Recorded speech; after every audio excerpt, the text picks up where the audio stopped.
একটা ফাউল নির্বাচন, মানুষের রক্তের উপর দিয়ে দেশের নির্বাচন, স্বাধীন দেশ কিন্তু কোনো স্বাধীনতা নাই। এটা কি ধরনের নির্বাচন? কেন এই নির্বাচনে একটা মানুষকে মাইরা ফেলা, সেই নির্বাচন আবার কেমনে হয়? আপনারা কি নিরাপত্তায় আছেন কিনা? অবশ্যই না, কিন্তু আমরা নিরাপত্তার এখন আর কিছু পরোয়া করতেছি না। একটা মাথা গেছে না, লাখো মাথা নাও আছে, নাও কয়টাতে গুলি করবে, গুলি কর। আমাদের ভাই মারা গেছে, মনে হচ্ছে যে একটা বড় ভাইকে আমরা হারিয়ে ফেললাম। এটার অনুভূতিটা কিভাবে বুঝাবো আমরা, যে আমরা মনে হয় এই দেশে কখনো এমন সিচুয়েশন হয় নাই যে আমরা কোনো একটা নেতার জন্য কাঁদতেছি, যে নেতা আমাদের মনে হইতেছে আপন বড় ভাই, সেই ভাইটার আমরা আজকে হারাই ফেললাম এই ফ্যাসিস্টদের দোসরদের আর এই ইন্ডিয়ার কারণে। আমরা এটা ওই ফ্যাসিস্টদের দোসররা যারা হাদি ভাইয়ের হত্যার সাথে সম্পৃক্ত, তাদের সবার ন্যায্য বিচার চাই। আমরা এটার বিচার না হওয়ার আগ পর্যন্ত আমরা থাইমা যাব না। এতগুলো দিন পার হয়ে গেছে, এখনো পর্যন্ত যে সন্ত্রাসী হাদি ভাইকে খুন করেছে তাকে আইনের আওতায় আনা যায় না এবং তাকে এখনো ধরতে পারে না, এবং এটা আমাদের জন্য লজ্জাজনক। এবং আমরা এই হত্যার দ্রুততর সময়ে আমরা বিচার চাই। এখনো পর্যন্ত তো যত তথ্য বা ইনফরমেশন আছে সেটা তো ওইদিকে ইন্ডিকেট করছে যে সেফ এক্সিট হয়তো বা দেওয়া হয়েছে, কিন্তু আমরা চাই দ্রুততর সময়ে যেন আইনের আওতায় এনে একদম হাইয়েস্ট শাস্তি নিশ্চিত করা হয়।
দর্শক, আপনারা ইতিমধ্যে জানেন যে গত শুক্রবারে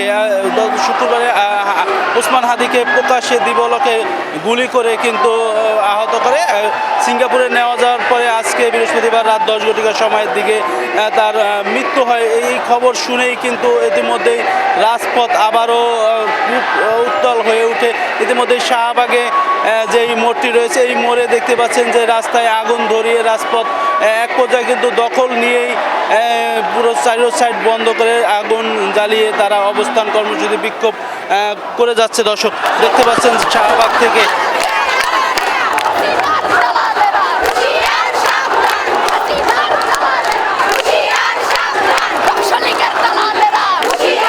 হাদি ভাই খবর শুনে ঘুম থেকে উঠে চলে আসছি। হাদি ভাই বাংলাদেশ যাতে ভারতের দাসত্ব না করে সে বিষয়ে ছাত্র ভাইদেরকে সহ দেশের জনগণকে বুঝিয়েছেন যাতে বাংলাদেশ কারো দাসত্ব করবে না। এবং আজকে লক্ষ্য হাদি ভাই ঘরে ঘরে সৃষ্টি হয়ে গেছে। মাননীয় স্বরাষ্ট্রমন্ত্রী পদত্যাগ করা আরও আগেই উচিত ছিল।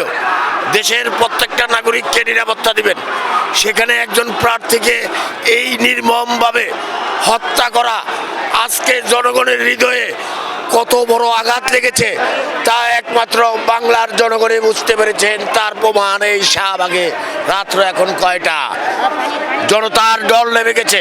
মাননীয় ইউনূস ভাই, আপনি উপদেষ্টা পরিষদ বড় করে দেশের প্রত্যেকটি জনগণের নিরাপত্তা নিশ্চিত করে একটি জনবান্ধব নির্বাচন দিবেন, যে নির্বাচন সিজারে হয় নাই, জনগণ তাদের হৃদয়ের মানুষকে যাতে ভোট দিতে পারে।